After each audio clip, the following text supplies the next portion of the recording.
हम लोग पिछले वीडियो में हम लोग पढ़े थे स्क्रोटम के बारे में। अब हम लोग पढ़ेंगे primary sex organ of mail.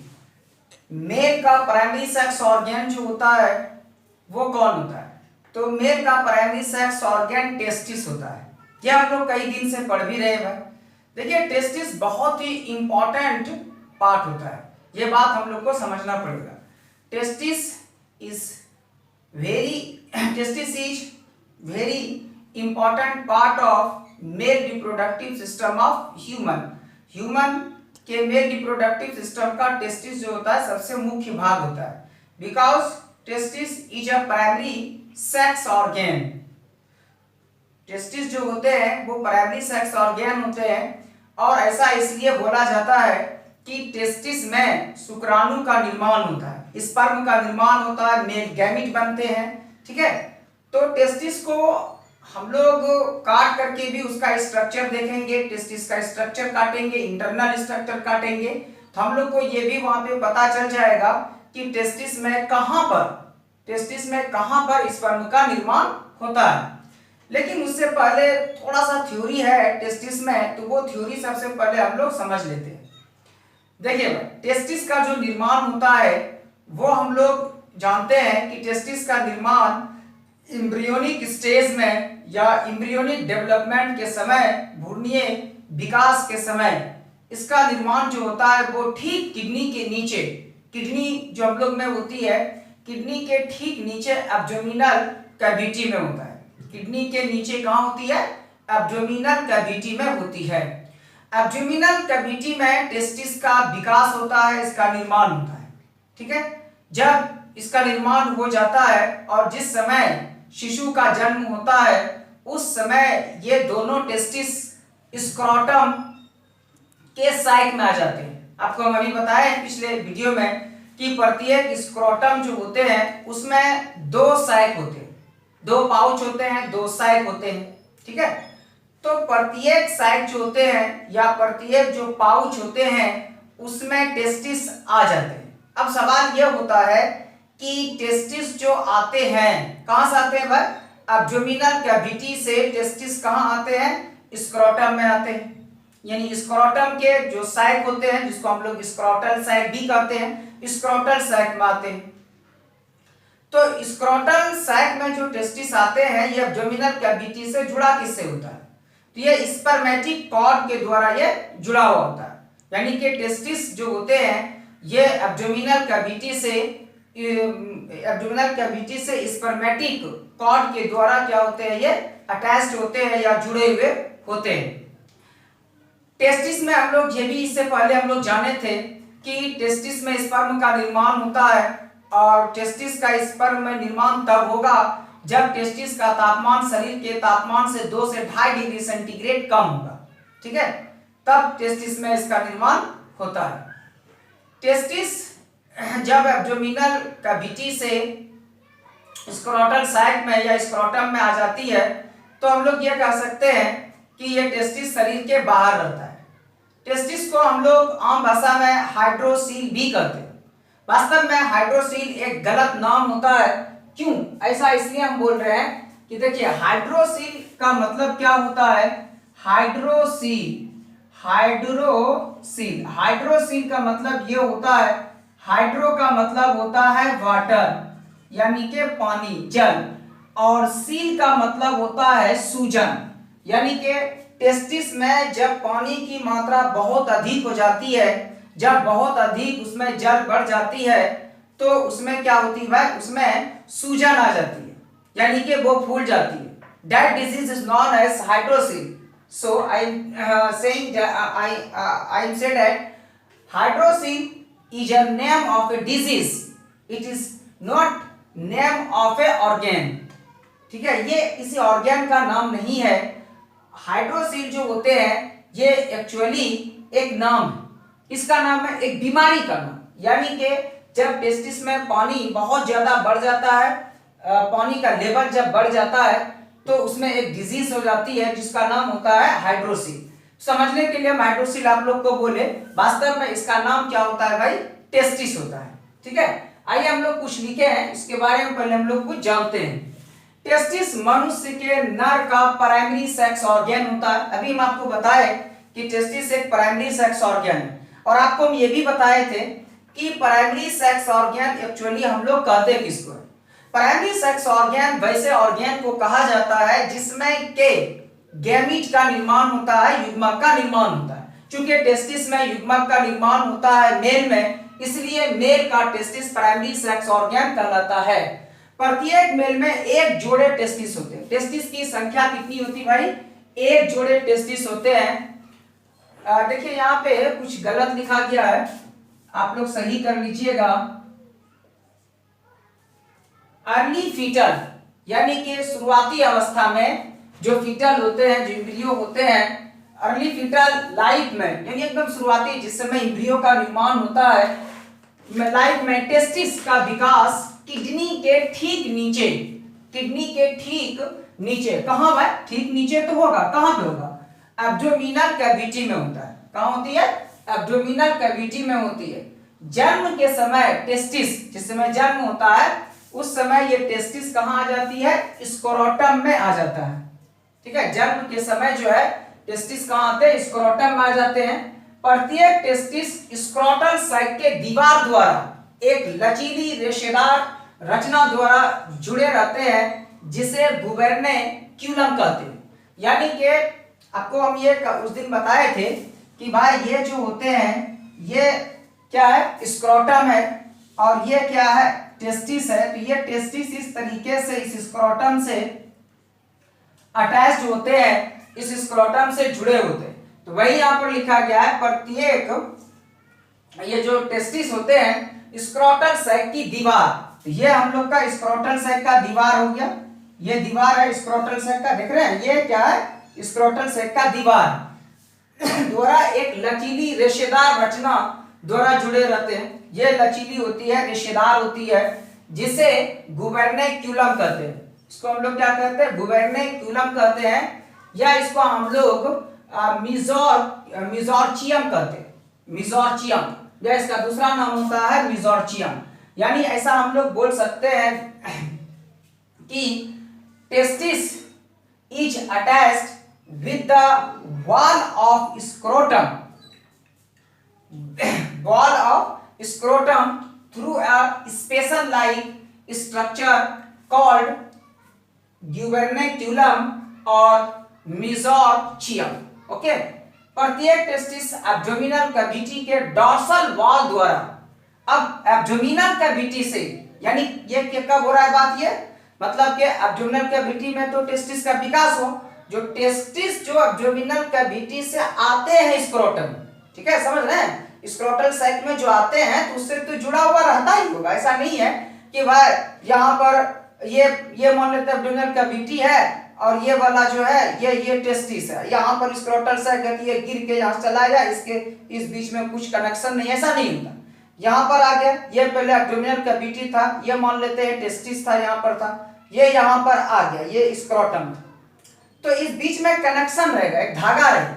ठीक है, एब्डोमिनल कैविटी और स्क्रोटम में जो टेस्टिस आया, टेस्टिस स्क्रोटम में जो आया तो वहां से टेस्टिस जुड़ा हुआ रहता है, किससे? एब्डोमिनल कैविटी से। ठीक है, तो वो जो जुड़ा हुआ रहता है एब्डोमिनल कैविटी से, जिसके द्वारा उसको हम लोग एक्चुअली स्पर्मेटिक कॉर्ड कहते हैं। प्रत्येक टेस्टिस एब्डोमिनल कैविटी के डॉर्सल वॉल, पृष्ठ दीवार द्वारा एक कॉर्ड नुमा रचना द्वारा, एक डोरी नुमा रचना द्वारा एब्डोमिनल कैविटी से टेस्टिस जुड़ा होता है, और कहाँ रहता है? स्क्रोटम में। तो वहां से स्क्रोटम से लेकर के, यानी टेस्टिस में जो स्क्रोटम है वहां से लेकर के एब्डोमिनल कैविटी तक एक कॉर्ड जैसी रचना होती है, एक डोरी जैसी रचना होती है, जिस रचना को हम लोग क्या कहते हैं भाई? स्पर्मेटिक कॉर्ड कहते हैं। स्पर्मेटिक कॉर्ड में क्या क्या रहता है? स्पर्मेटिक कॉर्ड का जो निर्माण एक्चुअली होता है, उस स्पर्मेटिक कॉर्ड में क्या क्या रहता होगा? स्पर्मेटिक कॉर्ड जो होते हैं एक्चुअली, स्पर्मेटिक कॉर्ड में वास डिफरेंस होते हैं, शुक्र वाहिका होते हैं, कुछ गोनेडियल वेन होते हैं। गोनेडियल वेन यानी टेस्टिस वगैरह में जो होगा, जो वेन वगैरह वो होते हैं, कुछ आर्टरीज होते हैं, हम लोग जानते हैं ब्लड वेसल्स तीन तरह के होते हैं।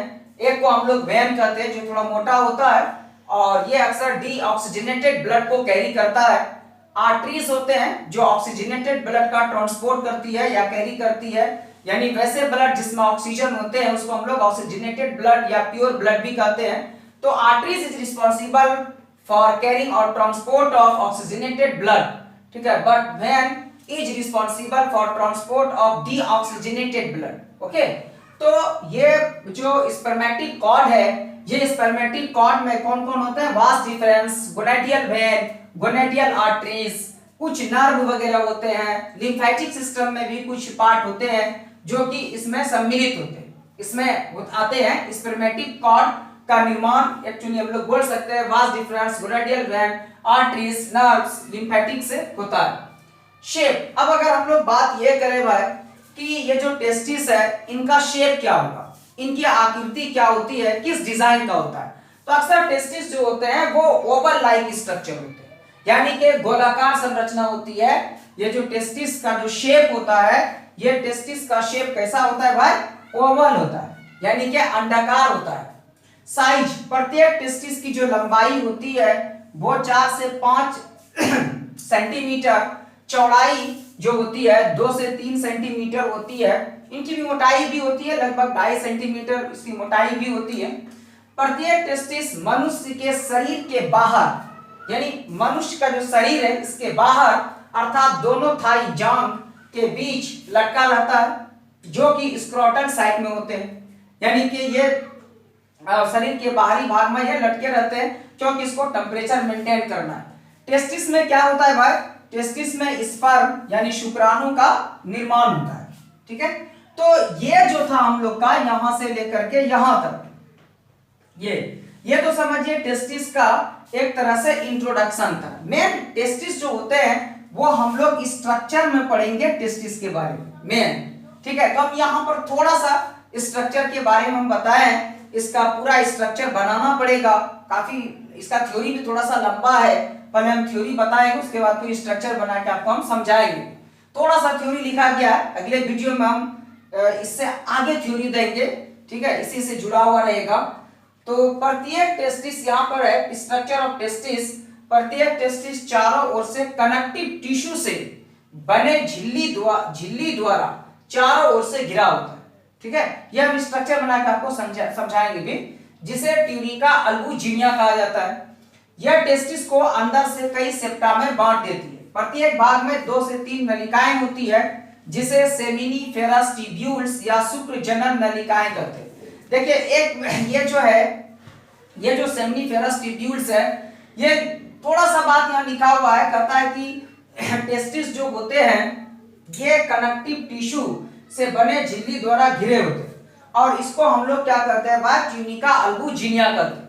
ये ट्यूनिका अल्बुजिनिया अंदर की ओर टेस्टिस को कई सेप्टा में, कई अलग अलग भाग में क्या करती है? इसको बांट देती है। और टेस्टिस का जो प्रत्येक सेप्टा होता है, प्रत्येक सेप्टा में 2 से 3 या 3 से 5 भी बोल सकते हैं हम लोग, ठीक है, 2 से 3 नलिकाएं होती है, और इस नलिका को सेमिनिफेरस ट्यूब्यूल्स कहते हैं। एक्चुअली वास्तव में यही वो सेमिनिफेरस ट्यूब्यूल्स होते हैं जहां पर कि इस सेमिनिफेरस ट्यूब्यूल्स में ही शुक्राणु का या स्पर्म का निर्माण होता है। पढ़ेंगे टेस्टिस का जो इंटरनल स्ट्रक्चर है उसके बारे में। मेन जो होता है टेस्टिस का वो इंटरनल स्ट्रक्चर होता है, वहां पर हम लोग थोड़ा सा देखे थे। देखिए टेस्टिस में क्या होता है, मेन रूप से टेस्टिस में मुख्य रूप से निम्न संरचनाएं होती है। सबसे पहला नंबर इसमें जो है प्रोटेक्टिंग कवरिंग, यानी कि ट्यूनिका, यानी कि टेस्टिस जो होता है ऊपर से कवर होते हैं जो कि टेस्टिस को सुरक्षा प्रदान करती है, तो वो जो एक्चुअली लेयर है उसको हम लोग ट्यूनिका कहते हैं। अब इसमें बहुत सारे लेयर्स फिर होते हैं।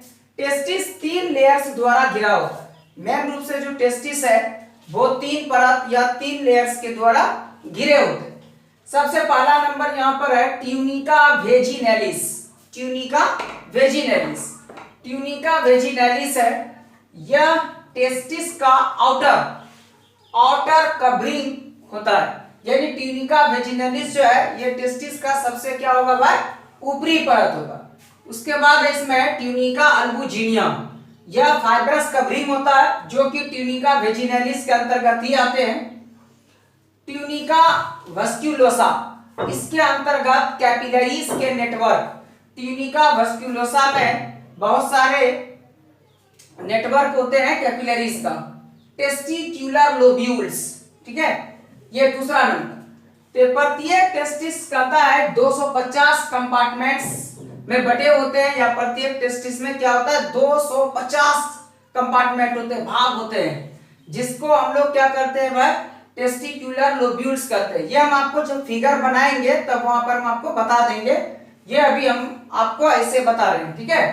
सेमनीफेरस ट्यूब्यूल, ये टेस्टिस का सबसे इंपॉर्टेंट पार्ट होता है, सेमनीफेरस ट्यूब्यूल्स।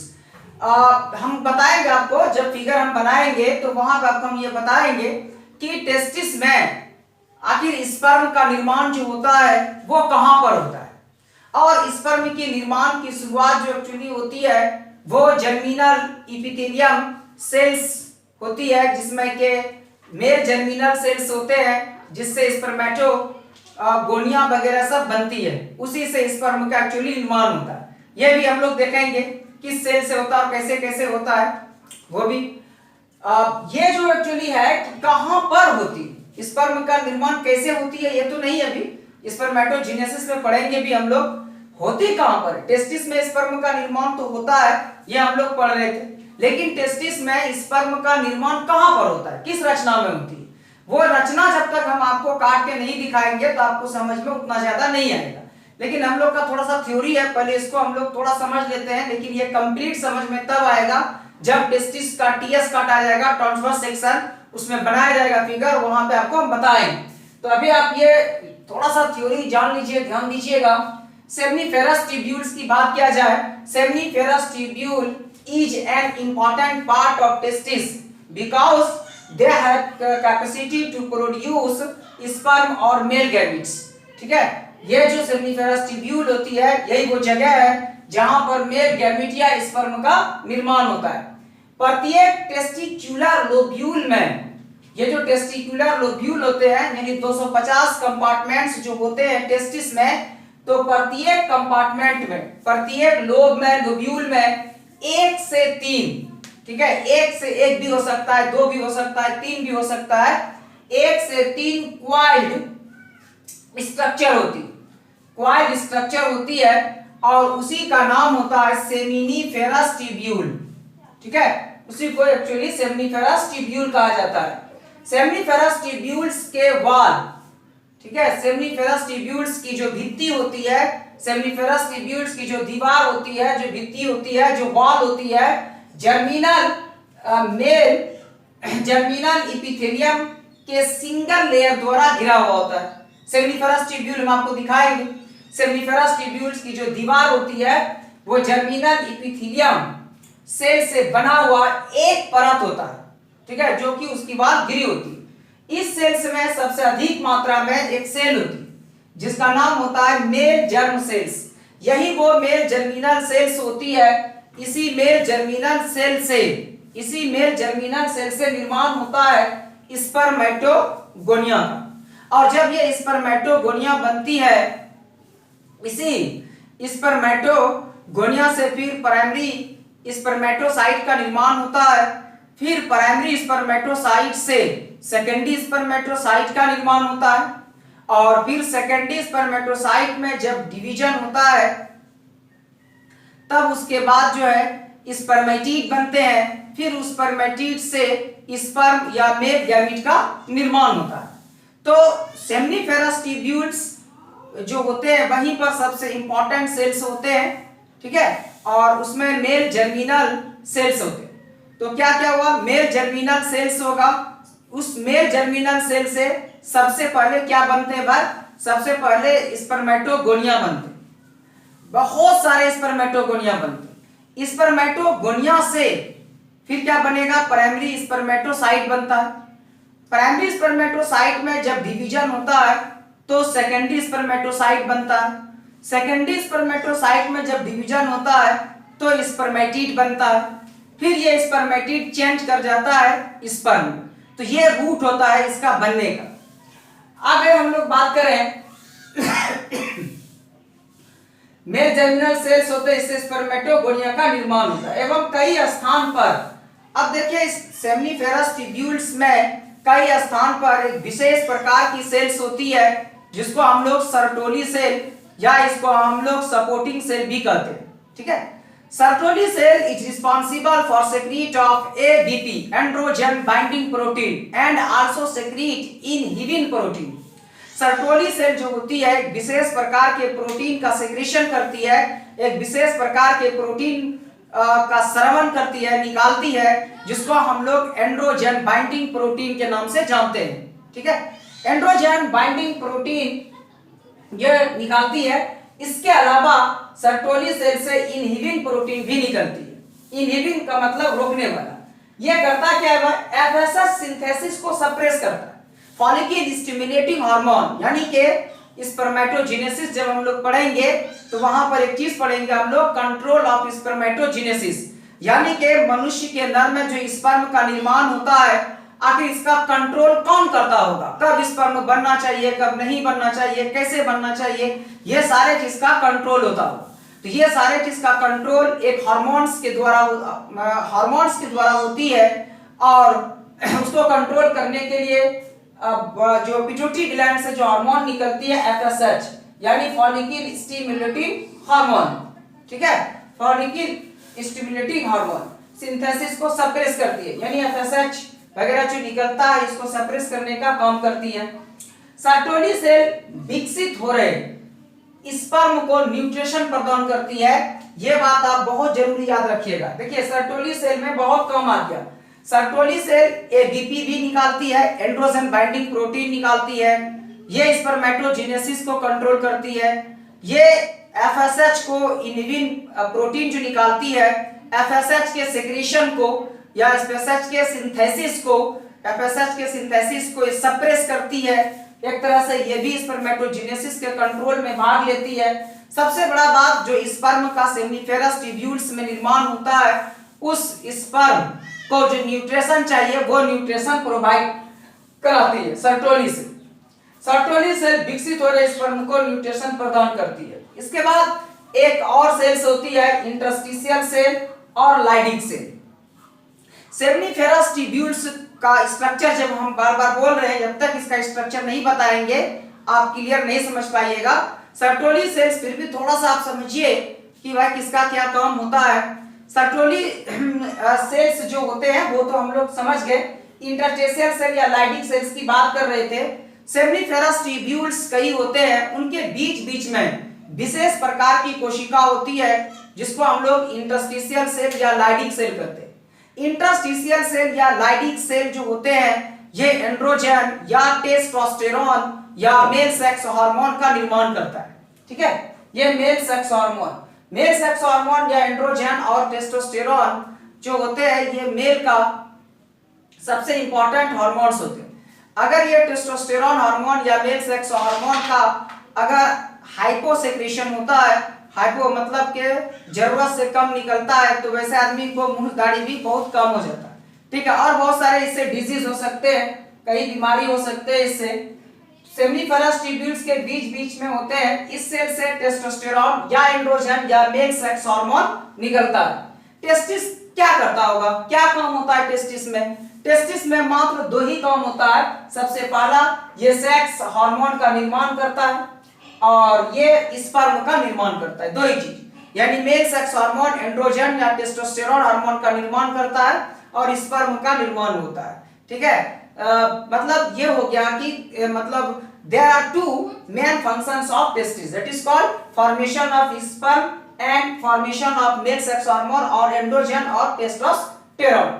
रेटी टेस्टिस फिगर में आपको बताएंगे। रेटी टेस्टिस जो है सेमनीफेरस ट्यूब्यूल्स एक तरफ तो एक छोर पर क्या होता है ये मतलब फ्री हो जाती है, स्वतंत्र हो जाती है, लेकिन दूसरे छोर पर ये जब गुजरती है उधर से तो एक नेटवर्क लाइक इसको स्ट्रक्चर मिलती है ट्यूब्यूल्स का बना हुआ, जिसको हम लोग कहते हैं रेटी टेस्टिस। जुड़े रहते हैं सेमनीफेरस ट्यूब्यूल्स दूसरे छोर पर एक नेटवर्क जैसे रचना से जुड़े होते हैं, जिसे हम लोग क्या कहते हैं भाई, रेडी टेस्टिस कहते हैं। तो ये आप लोग जो है ये आप लोग उतारेंगे, ठीक है। और दूसरी बात, यहाँ पर एक बात और हम आपको बता दें कि टेस्टिस में जो एक्चुअली जो हम लोग बोल रहे थे, इसका जो निर्माण होता है सेमिनिफेरस ट्यूब्यूल्स में, यह कैसे कैसे होता होगा। तो इसका निर्माण एक्चुअली जो होता है, देखिए सेमिनिफेरस ट्यूब्यूल्स में जो मेल जर्मिनल सेल्स होते हैं, जिसमें हम लोग यहाँ पर देखिए लिखे भी हैं कि इसमें अधिक मात्रा में मेल जर्म सेल्स होते हैं। तो सेमिनी मान लेते हैं ये सेमिनिफेरस ट्यूब्यूल्स हो गया, seminiferous tubule, seminiferous tubule, seminiferous tubules. Seminiferous tubules जो होते हैं, इसमें क्या होते हैं भाई, मेल जर्म सेल होते हैं, यही वो पार्ट होता है सेल्स, ये सबसे इंपॉर्टेंट। इसी में इसमें क्या होता है, स्पर्म निर्माण होता है, स्पर्म का निर्माण होता है। किसमें निर्माण होता है, सेमिनिफेरस ट्यूब्यूल्स में। सेमिनिफेरस ट्यूब्यूल्स कहाँ है, सेमिनिफेरस ट्यूब्यूल्स टेस्टिस में। ये फिगर बनाएंगे तो हम आपको बताएंगे, या भी हम समझा रहे हैं। सेमिनिफेरस ट्यूब्यूल्स में क्या है भाई, सेमिनिफेरस ट्यूब्यूल्स में स्पर्म का निर्माण होता है। कहाँ होता है, इसमें मेल जर्मिनल सेल्स होता है। मेल जर्मिनल सेल से निर्माण होता है किसका, स्पर्मेटोगोनिया का। ये स्पर्मेटोगोनिया बनाती है, स्पर्मेटोगोनिया का निर्माण होता है। ये स्पर्मेटोगोनिया को जब न्यूट्रिशन मिलती है, ये स्पर्मेटोगोनिया दो तरह के होते हैं, ए स्पर्मेटोगोनिया, बी स्पर्मेटोगोनिया। हम अभी इसकी बात नहीं कर रहे, वो हम आपको बताएंगे स्पर्मेटोजेनेसिस। स्पर्मेटोगोनिया जब विकसित होती है, ये सारा बात हम सेमिनिफेरस ट्यूब्यूल्स की कर रहे हैं, वहीं पर ये बनता है। सेमिनिफेरस ट्यूब्यूल्स में क्या हुआ, पहले मेल जर्मिनल सेल हुआ, इससे स्पर्मेटोगोनिया बना। अब इस स्पर्मेटोगोनिया से बनता है प्राइमरी स्पर्मेटोसाइट, प्राइमरी स्पर्मेटोसाइट, ठीक है। फिर ये प्राइमरी स्पर्मेटोसाइट से निर्माण होता है सेकेंडरी स्पर्मेटोसाइट का। किसका निर्माण होता है भाई, सेकेंडरी स्पर्मेटोसाइट का। सेकेंडरी स्पर्मेटोसाइट से बनते हैं स्पर्मेटिड, इससे निर्माण होता है स्पर्मेटिड्स का। फिर तब ये चेंज हो जाता है स्पर्म में या स्पर्मेटोजोआ में। यही स्पर्म है, या इसको हिंदी में हम लोग क्या कहते हैं, शुक्राणु, या इसको हम लोग मेल गैमीट कहते हैं। यानी कि टेस्टिस में स्पर्म तो बना, कहां बना, टेस्टिस में एक कंपार्टमेंट है जिसका एक भाग सेमिनिफेरस ट्यूब्यूल है, जो कि टेस्टिकुलर लोब्यूल्स में होते हैं। ये मेल जर्म सेल्स हो गया, इसी में पाए जाते हैं सेमिनिफेरस ट्यूब्यूल में। इससे क्या बना, स्पर्मेटोगोनिया बना। स्पर्मेटोगोनिया से क्या बना, प्राइमरी स्पर्मेटोसाइट बना। प्राइमरी स्पर्मेटोसाइट से क्या बना, सेकेंडरी स्पर्मेटोसाइट बना। इससे क्या बना, स्पर्मेटिड्स, स्पर्मेटिड्स बना। और इस स्पर्मेटिड से स्पर्म का निर्माण हुआ, ठीक है। इसके आगे हम लोग पढ़ेंगे, इसका स्ट्रक्चर बनाएंगे हम लोग पहले टेस्टिस का, ठीक है। तो नेक्स्ट, अब हम नेक्स्ट वीडियो में नेक्स्ट पार्ट में हम स्ट्रक्चर बनाएंगे। Okay, thank you.